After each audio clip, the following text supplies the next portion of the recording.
What is up, BalkanVibe? Here's a story about my first hiking trip to Macedonia. Our trip lasted around 16 hours from Sarajevo through Serbia to our first destination in Macedonia, a beautiful hotel in the mountainside called Molika. Our first hike led us to the peak called Magaro, the tallest peak of Pelister located in the national park of the same name. This was probably the more demanding hike with a round trip of 12 hours, a lot of demanding terrain and steep slopes. 45 of us made it to the top, the youngest and oldest being 19 and 74 years old. Quite impressive. The next day we visited a lake called Prespansko to rest from the long hike, and in the evening we walked around the town of Bitela, an old and beautiful town.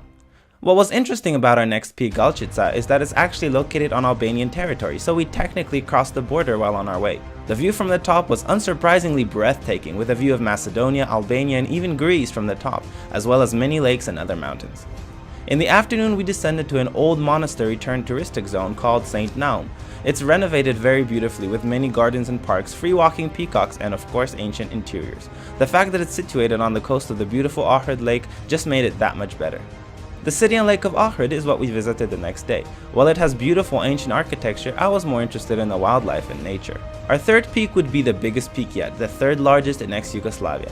It's located very near the border of Kosovo upon the mountains of Šar-planina, called Tito's Peak. While the terrain wasn't too hard, there was no shade and very little water to be found all the way to the top, and that's challenging in its own right. Our last day would be spent exploring the canyon of Matka, spanning over 50 square kilometers. It's full of caves which can only be accessed via boats or canoes. In the afternoon we visited the capital of Skopje, full of mesmerizing architecture and monuments and a beautiful old town. On our way back to the hotel we stopped by one last site, a famous colorful mosque in the city of Tepelo.